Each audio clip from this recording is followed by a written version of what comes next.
and my father called, laughing his head off, saying, "Girls, I have a proposition for you."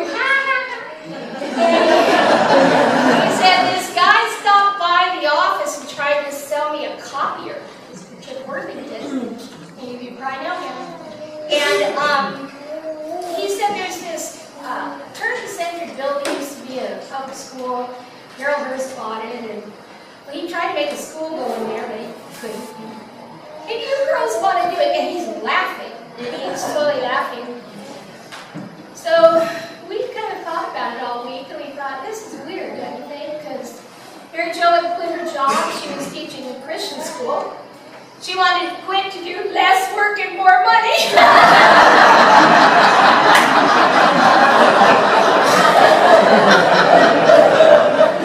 Her dream didn't come true. Mine was pretty good. I was teaching public school, and I wanted to teach where I could tell the truth. I wanted to teach where I could talk about Jesus and sing about Jesus and have a good time. So we kind of looked at each other and said, this is weird. We both quit our jobs. So we said, well, let's just drive by and see what it looks like. Of course, all of you have driven by. You go by and go, oh, there's real potential here.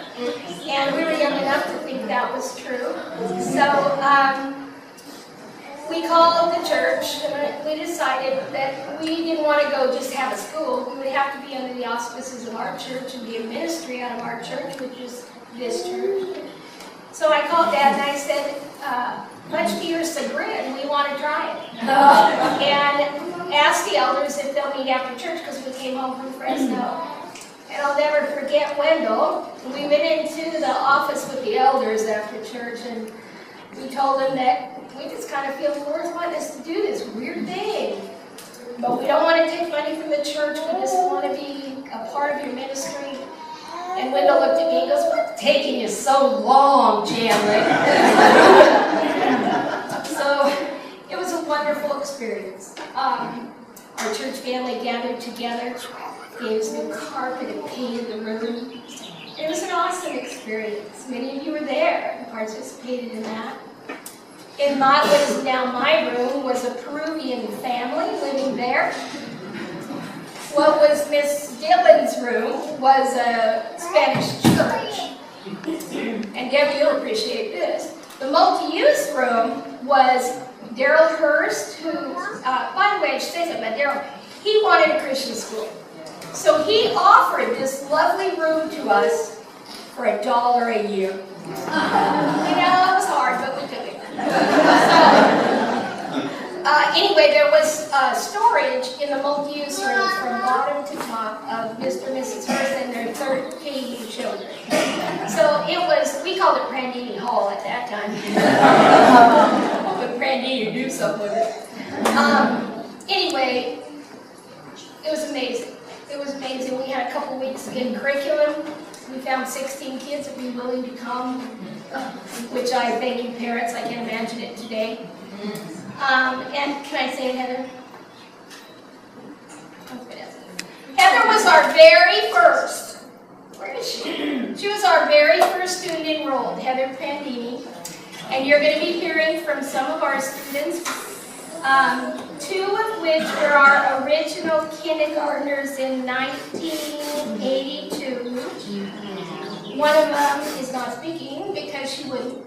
And the other, I had a really hard time getting girls to speak. I don't know why. But that's not true. Sherry Dillon. Sherry, raise your hand at least. I know yours.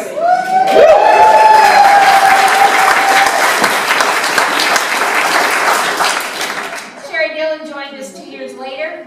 We actually got the Peruvians relocated. And 2 rooms. Sherry joined us. She had a half a room. The other half was still Spanish church. And she had K1 in this half a thing that we had to clean every weekend. Remember that? That was fun, wasn't it? And then the Lord relocated the Spanish church. And if you want to hear all the history, you can read your letter that was with the invitation.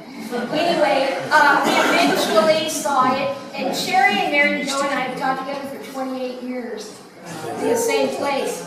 So we have seen these beautiful children become become mature, beautiful adults, right, Andrew? So it's just been an incredible experience. I wouldn't trade it for anything. Not a lot of money and a lot of work, but very wonderful and very rewarding.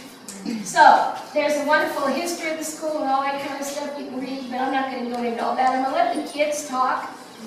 The invitations went out, and the next day I had a student email me and said, "Miss Heath, we're there."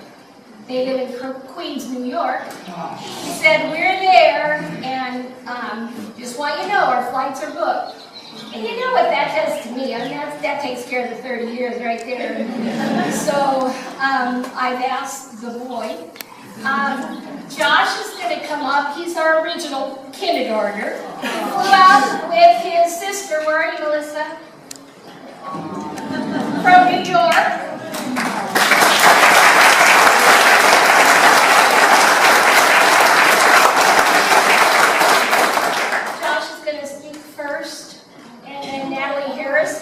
Josh is representing the 80s. Natalie and David are representing the 90s. It was our boom year, so I picked 2 years. And then Bethany, our own Bethany, is going to do the 2000s. I'm not sure if today is or not. I've heard yes and no about 10 times. But I just wanted to thank all of you for the part most of you have played in the beauty of the miracle, and a miracle it was, and still is. We used to trust God for a piece of paper, and somebody walk by a neighbor and say, "We have this paper here from the office. You want it?" "Yeah, I do. And now we trust Him for what? Thousands of dollars. And it's the same faithful God doing the same faithful thing. So sit back and enjoy the kids. I know I'm going to.